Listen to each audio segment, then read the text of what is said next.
بسم الله الرحمن الرحیم. افرأیت الذی، تاسو غور کړی دی، تاسو سوچ کړی دی، تاسو اوریدلی دی هغه کس کفر بآیاتنا چې کفر یې کو په احکاماتو زمونږه، په آیاتونو زمونږه. وقال او ویل یې لأوتین مالا وولدا، را بکړي شي ما ته په آخرت کې هم مال او اولاد. اطلع الغیبه، دی د عیب عالم دی، دی په عیب خبردار دی، د ته اطلاع ورکړی شوې ده. ام اتخذ عند الرحمن عهدا، یا د الله سره څه لوزنامه لاسلیک کړې ده. کله داسې نه ده. سنکتبو، زر دی چې وبلیږو مونږه ما یقولو، کم دروغ چې دی وی په عمل نامه د ده کې. ونمد له، را بخکو دی من العذاب مده، عذاب ته پراخکلو سره. ونرثه ما یقولو، او مونږ ته به پاتې شي هر هغه څیز چې دی یې زوتی چې مال او اولاد دی. ویأتینا فردا، را به وستی شي دی مونږ ته یوازې. واتخذوا من دون الله آلهة، نیسلی دی دی جوړ کړي دی دی ما سوا د الله نه خدایان. لیکونو لهم عزا، چې د دې دپاره باعث عزت شي، چې د دې دپاره سبب د عزت جوړ شي. کله هرگز داسې نشي کېدی. سیکفرون بعبادتهم، دک شریکانان به انکار وکړي د دې د عبادت نه. ویکونون علیهم ضدا، او د دې به مخالف شي، بلکې دې سره به دشمني شي. الله پاک وی پیغمبر علیه السلام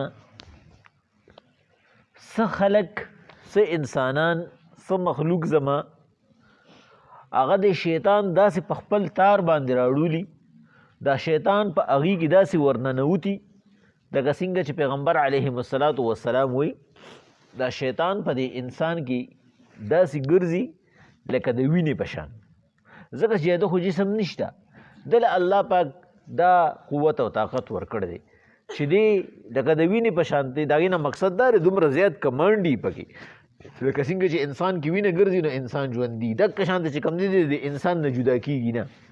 موږ خو خپل میشن والو او تر څه وخته پورې یې بوزو، نو چې په هغه میشن کې موږ ته څه فایدې ښکاره شي نو خو چې کولو یې وساتو، او که نه موږ له پکې څوک مخه ووایي موږ یې په ځای پرېږدو. شیطان خپل میشن نه پرېږدي، دی په هر یو انسان باندې خپل محنت کوي او د هغه په طریقه کې کوي. که عام انسان دی نو په عامه طریقه ول راځي، که عالم انسان دی نو د عالمانو په طریقه ول راځي. الله پاک وی نو د په دې انسان کې دومره کار کړی دی. ای پیغمبر علیه السلام چې دا انسان دې حد ته را رسولی شي. افرأیت الذي کفر بآیاتنا، تا هغه کس اورېدلی دی، غور دې پې کړی دی، سوچ دې پې کړی دی چې انکار یې کوو زموږ د احکاماتو نه. چې خاص کر دغه وخت کې دا کس څوک و، دا عاص بن وایل، او دا عاص بن وایل یو انتهایی غټ شینخر و، غټ کافر.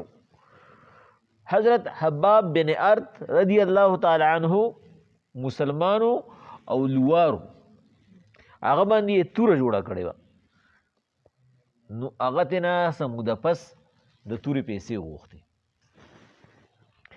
زمونږ اوس هم په دې خلکو کې د جهل دا انداز دی چې کله دی غټ دکان ته، غټ سټور ته یا میګا مارټ ته ور داخل شي، نو که هغه ورته هغه قیمت په ډبل وي که نه، هم دی د جیبه راوباسي ورکوي وله. ولې؟ ده ته په دې باندې ځان غټ ښکاري، او هغه هم چې کم دی نو چې کله ده ته ګوري او د ده پوزیشن ته ګوري، نه هغه هم د پوزیشن مطابق ورته قیمت وي. زمونږ د بخشالي کې یو ملګری و، نو اکثر چې زه به ورله لړم نو هغه به چې ماله چپل یا بوټان راکول نه به یې راله ډېر ارزان راکړه. زمونږ د کلي وو، نو ما ورته یو ورځ نه تپوس وکړو دا ولې؟ ما ته یې وي جي وی دا ګر چې تاله زه په خپل سر در کوم، خو چې دا ګاډو واده راشي که نه، نو هغوی خو د خپل ګاډي پوزیشن هم ساتي که نه، نو هغوی ته یې مونږ په ترفل باندې ووایو، وي هغلي یې والي، ځکه چې پوزیشن یې خرابېږي، ودرولې یې ګاډي. او چې ما سره پې دلته کې چې کوم دی نه بیا ریزنینګ کوي او ریټ را باندې کموي، پای ورته ځان بدې ښکاري، نو بس وي مونږ ورته هم چې په 2000 روپۍ نو مونږ ورته 3000 ووایو، 3000 راځي. نو بیا ستاسو غونته کې داسې خلک چې مونږ هغوی له بیا دغه شانتې په خپل قیمت باندې ورکړو، وي ځکه چې هغوی نه به پوزیشن ځان روکي. نو مونږ چې د وړوکي دکاندار نه د ګاډۍ والا نه یو څیز الو نو په هغې باندې هغه سره ریزنینګ کوو. که ساګ الو نو هم هغه ته وایي دا په 20 روپۍ نه ده، دا په 12 روپۍ ده. هغه غریب چې کوم دی نو دغه ساګ ګېډۍ ته ناست دي او مونږ ورسره زور اړوچو. او که کباب الو نو کباب چې که په 100 روپۍ مونږ ته 1200 ووایي مونږ له 0 ورو ورئ هغه د مستۍ شي دي. نو چې په کم کې د غریب فایده نو د غریب هغه فایده هغه سره مونږ په 3 ځایه باندې نیم کړو. او چې کم د مالداري نو که زمونږ نه الټه قیمت لري دا د جاهلانو هغه طریقه وه. نو هغه ته ځان په دې باندې غټ ښکارېده چې دله زه تورې پیسې نه ورکوم. هغه ته وی حباب بن ارد رضی الله تعالی عنہ ته وی کافر شه بس پیسې دله درکوم.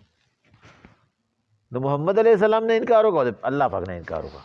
هغه ورته وی که ته مړ شي او د قیامت پر ورځ بیا را ژوندی شي او ما ته راشي هم به انکار ونه کړم. هغه ورته دا خو دی لکه عجیبه خبره وکړه، د مرګ نه پس به زه بیا را ژوندی کېږم او قیامت به هم راځي. زه چې قیامت راشي نو دلته کې خیمه وي هلته به راله الله پاک بلا مال اولاد راکړي وي تاله به وکړي ستا د تورې پیسې درکړم. الله پاک وي پیغمبر صلی الله علیه وسلم د ده د مقابلې ته دې وکتو افرأیت الذي کفر بآیاتنا وقال لأوتین مالا وولدا. هغه کس ته دې وکتو چې زموږ په احکاماتو انکار وکړو او وی ماله به الله پاک هلته مال او اولاد راکړي. الله پاک وي اطلع الغیبه د سره اطلاع د غیبو ده چې الله به داسې کوي. دا د عیب عالم دی یا ام اتخذ عند الرحمن عهدا الله سره لوزنامه کړې ده د الله نه وعده اخیستې چې الله وی او دله به زه دا ورکوم. کومه خبر ده الله وی کله په دې کې یو هم نه ده، هرګز داسې نه ده چې کم خیال دی. سنکتب ما یقولو زر دې چې د بدماشۍ دا خبره به موږ د په عملنامه کې ولیکو او کوم څیز چې ولیکلی شي دا لیکل ولې الله وی هغه یریږي نه د الله خو څه څیز نه یریږي خو ما ته ووایي چې ګورې دا هر څه زه لیکم یو ټایم شته چې دا به درپسې زه راوباسم. ونمد رابکم موږ له ده لره من العذاب عذاب ته مد دا پراخکل دا راخکل څه ته وایي دا بېعزتۍ ته وایي. وی پلان کې ویې لږ وي نو به سب رام یخ کو دا راخکل دا چې کوم دی نو چې موږ چاته غوسه یو نو موږ په خبرو کې مې راخ کو په دې شي کې مې راخ کو دا راخکل دا بېعزتۍ ته وایي. الله وایي زه به بېعزتۍ سره عذاب ته ورغورځوم. ونرثه ما یقول او په میراث کې به موږ ته پاتې شي دا څه چې دی وایي دا کوم مال او اولاد چې دی یادوي الله وایي دا زما په ګمان کې دي دا به ما ته پاتې کېږي ویأتینا فردا دی به ما ته یوازې راځي. د یوازې راتلو نه مقصد څه دی دلته کې یره ده ځکه چې که الله ته دې ټوله دنیا نه ټول کائنات هم راولي د الله مقابله نشي کولی خو چې یو سړی یوازې نه هغه ډېر یریږي چې بل کس وسري که نه د هغه لږ مضبوطي خو چې دا یوازې راشي د هغه هر څومره غټ پهلوان یو دوه تې خطا شي. الله وایي دی به ما ته یوازې راځي قبر ته به هم یوازې راکوزېږي او د قیامت په ورځ باندې به هم د حساب کتاب ته یوازې ودرېږي د به پته ولګي. واتخذوا من دون الله آلهة داسې قسمه خلکو داسې جاهلانو دا خپل خدایان جوړ کړي دي د الله نه ما سوا لیکونو لهم عزه چې د دې دپاره باعث عزت شي د دې به شپارس کوي الله ته به وړاندې کېږي الله ته به احتجاج کوي د الله نه به خلاصوي دا دې د عزت دپاره جوړ کړي دي. الله وایي کله هرګز داسې نشي کېدی دا د دې چې کوم خیالونه دي هرګز داسې نشي کېدی بلکې سیکفرون بعبادتهم هغوی به انکار وکړي د دې د عبادت نه ویکونون علیهم ضدا ضد څه ته ویلی شي مخالفت ته ویلی شي بلکې د دې به مخالفت وکړي چې خدای پاک دا خرڅوړي د سره موږ پېژندنه دا کوم ځای کې دې موږ ته کله سجده راکولې ده دې کله موږ غوښتي یو او په چا باندې چې ستا اعتمادي او په هغه اعتماد هغه ځای کې تا ته انکار وشي نو سړی په هغې باندې ډېر خراب راشي.